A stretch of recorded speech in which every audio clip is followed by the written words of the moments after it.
Ramanagara ಮಾಗಡಿಗೆ ಹಂಚಿಕೆಯಾಗಿರುವ express link canal ಯೋಜನೆಯನ್ನು ರದ್ದುಪಡಿಸಬೇಕೆಂದು ಆಗ್ರಹಿಸಿ Tumakuru town ಹಾಲ್ನಿಂದ ರೈತ ಸಂಘದವರು ಹೊರಟು ಹೇಮಾವತಿ ಕಚೇರಿಗೆ ಮುಂದೆ ನೂರಾರು ರೈತರು ಪ್ರತಿಭಟನೆಯನ್ನ ನಡೆಸಿದ್ದಾರೆ.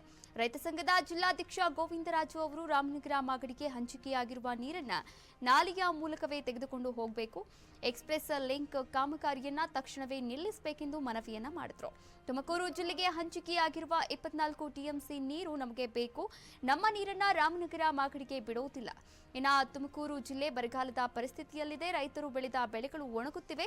ಇದರ ನಡುವೆಯೂ ತುಮಕೂರು ನಾಲೆಯಿಂದ ನೇರವಾಗಿ ರಾಮನಗರ ಮತ್ತು ಮಾಗಡಿಗೆ ಎಕ್ಸ್‌ಪ್ರೆಸ್ ಕೆನಾಲ್ ಲಿಂಕ್ ಕಾಮಗಾರಿಯನ್ನ ಏಕಾಏಕಿ ಆರಂಭಿಸಿ ತುಮಕೂರು ಜಿಲ್ಲೆಯ ರೈತರನ್ನ ಆತಂಕವನ್ನ ಹುಟ್ಟಿಸ್ತಾ ಇದೆ ಎಂದು ರೈತ ಸಂಘದ ಜಿಲ್ಲಾಧ್ಯಕ್ಷ ಗೋವಿಂದರಾಜು ಆಕ್ರೋಶವನ್ನ ಹೊರಹಾಕಿದ್ದಾರೆ. ಈ ಒಂದು ಅವೈಜ್ಞಾನಿಕ ತೀರ್ಮಾನಕ್ಕೆ ಮುಂದಾಗಿ ಸ್ನೇಹಿತರೆ 70 ಕಿಲೋಮೀಟರ್ನಿಂದ 167 ಕಿಲೋಮೀಟರ್ಗೆ ಇವತ್ತು 35 ಮೀಟರ್ ತಗ್ಗಿದ್ದೀವಿ ಕುಣಿಗಲ್ ತಾಲೂಕು. ಏನಾದರೂ 70 ಕಿಲೋಮೀಟರ್ನಿಂದ 167 ಕಿಲೋಮೀಟರ್ಗೆ ಪೈಪ್ ಲೈನ್ ಆದರೆ ಶ್ರೀರಾಮಪುರದಿಂದ 167 ಕಿಲೋಮೀಟರ್ನ ಕುಣಿಗಲ್ ಭಾಗ 35 ಮೀಟರ್ ಗಮನದಲ್ಲಿರ್ತದೆ.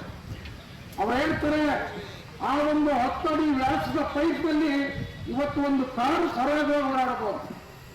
ಅಂಥದ್ರಲ್ಲಿ ಗ್ರಾವಿಟಿ ನೀರು ಹರಿದ್ರೆ ಅದರ ಫೋರ್ಸ್ 2 ಭಾಗ ನೀರಿರ್ತದೆ.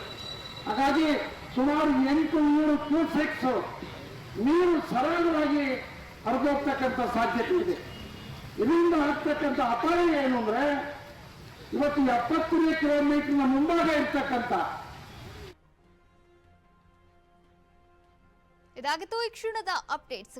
ಕ್ಷಣದ ಮಾಹಿತಿಗಾಗಿ ನೋಡ್ತಾ ಇರಿ ಅಶ್ವವೇಗ ನ್ಯೂಸ್. ಇದು ಸತ್ಯಾನ್ವೇಷಣೆಯ ಓಟದಲ್ಲಿ.